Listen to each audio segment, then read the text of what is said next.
It's been what? A month? Less than a month? I don't know. Since this CEO, this savage CEO, the one with the meat cleaver of a CEO is just been going through all these holdings and just slashing like death with a scythe at all these properties, not making money. We're talking obviously all the Warner Brothers films and stuff like that, TV shows that have hit the chopping room floor. And now next on this guy's agenda, it seems, it appears, we are led to believe, is DC Comics itself. Here's the article on Cosmic Book News. David Zaslav targets DC Comics, failures exposed. There's Jim Lee looking very nervous. I don't know if this was taken after after the news broke, but let's get into it right here. So in addition to film and TV division, now Warner Brothers Discovery and David Zaslav, I love that name, that supervillain name, have their sights set on the failing DC Comics division. Who out there has been warning these companies, DC and Marvel primarily, that they were headed for disaster? Who out there? Comicsgate. And now it seems to finally be coming to fruition after the what was it, Discovery, Warner Brothers Discovery merger.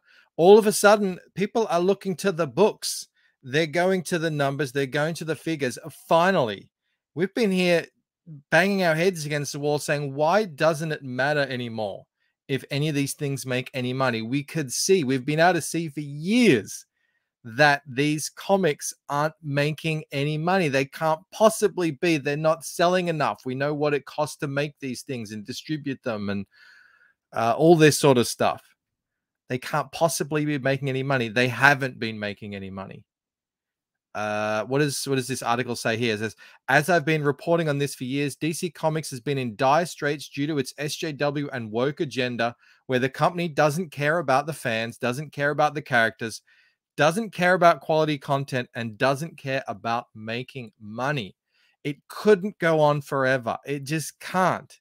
Eventually, you run out of other people's money, and eventually the big bosses will one day finally see what's going on there. And when that happens, down comes that meat cleaver. I want to get down here. Where does he get into the accounting and stuff? This is all broken by the YouTuber Thinking Critical, who says he has an insider, and there's a little bit of details of what went on here. The source for the YouTuber reportedly works in the accounting field. That is, sources in the departments of both Disney and Warner Brothers. It said that the accounting division of Warner Brothers Discovery is questioning DC Comics on why they aren't making any money. I mean, okay, what's taken you so long? It's been years now, years that it's been like this, that these companies are just like zombies walking around in the skins of the previous institutions that existed before. All right, so they want to be told exactly what the state of DC Comics is, which is said to have already happened, as Warner Brothers Discovery Accounting requested management reports from Warner Brothers for all print DC Comics of all formats, allocating total overhead for each book to see which are the winners and the losers. Will there be any winners? That's the question. Will there be any winners? Remember, it used to be a thing, like, I think if you got under 100,000, no, 60,000, it was some number that if you drop under that, you had to go. That was like, it was instant canceled, because it's just, they kind of, it's just losing money at that point. Well, then now how come some of their best sellers are under that number? This can't go on. Things are tanking across the board due to bad management, terrible editorial, and just some of the worst creative decisions we've seen in the history of DC Comics. Warner Brothers is said to have told accounting they have 30 years worth of data they can provide, and they're going to be exposing all of DC failures, as the company hasn't been profitable. It said that the next day following the reports, Warner Brothers Discovery accounting officers started asking questions. Who have these management reports been sent to? Why are loser titles? I love that wording. Loser. Why are these loser titles being kept on imprint and extended? We've been asking these same questions. Why? Why is this happening? And finally, hopefully, we'll get some answers here. How can we double check who authorized these decisions? Do you know any common sense reasons for purposefully losing money on DC floppies? Oh, it feels like that there's hope on the horizon that, maybe finally, hopefully, some adults will be taking over again. It's like we've been stuck in this clown world for, close to a decade now of just children running everything, and not normal children. Children can understand common sense, like weird children who are obsessed with strange things, who've never had had to face any adversity. These are the children who everyone won a medal at the race, participation trophy type children. Screaming like, where are the adults in the room to just sort of, pull out their belt, you know, and face and show that there are consequences to actions out there. There was a really cool tweet thread. It started here. This person said, Ethan Van Sciver is a dummy for acting like the problem with DC and Marvel is wokeness and not the absolute dogshit model of how sales count, how digital sales don't count. Trades do, but not really. Blah, blah, blah. Your girl can't buy comics if they're not sold here. All right. It's true. It is true that the business decisions, the direct market, it was that goes way back. That goes way, way back. They could have righted that ship. The direct market was a really terrible idea. It was just it precipitated the slow decline. Comic books, instead of being, you can find them anywhere, kids can grab them. Now you got to go out to comic book shops, monopolies form, competition drops, and then, henceforth, quality drops. That is all true.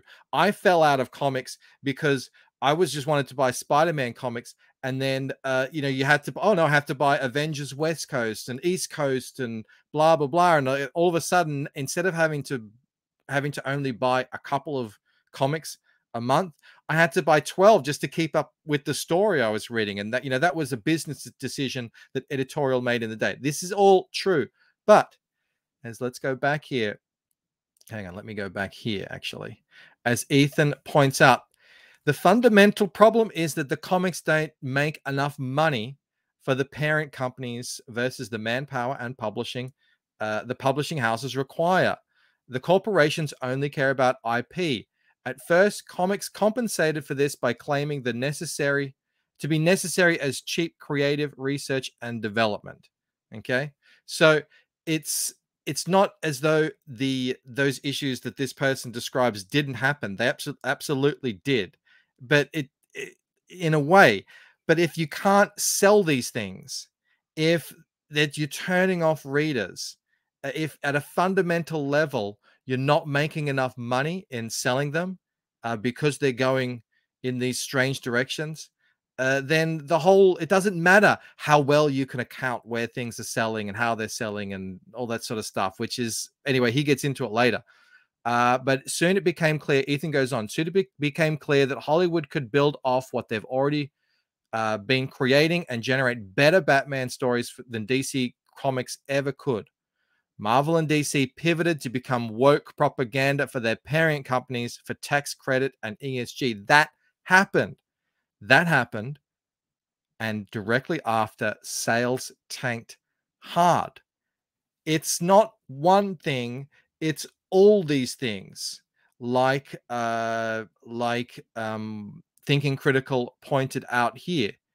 Bad management, terrible editorial, and worst creative decisions we've seen in the history of comics altogether.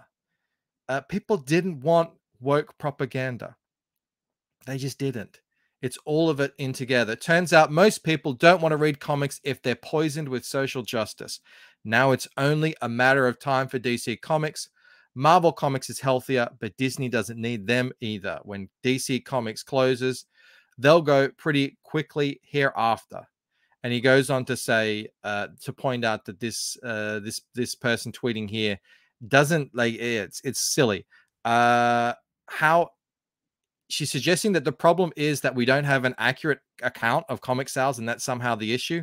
How is that a problem? Yeah, these guys know what's selling and what isn't selling. That's what this whole thing is about. They've got the numbers, they've got the accounts, and now they're looking at them and they're saying, "What have you been doing for 5 years?" Just because we don't know the exact sales doesn't mean they don't know. Someone asked Ethan here if he thinks DC is just going to like go under, or they're going to pivot, or what's going to happen. He says he has a bad feeling that Zaslav will just close down comics publishing entirely. He doesn't seem to do things halfway. Will someone else be able to license the comics? I hope so. It's a like this has massive ramifications. I mean, I've never bought DC, not for me. Obviously, there's a lot of fans out there who are still, for some reason, invested in this stuff. But it has massive ramifications for just the medium in general. What does it mean? Like, you look at manga, manga's doing great, sure, but manga's not doing what the big two are doing.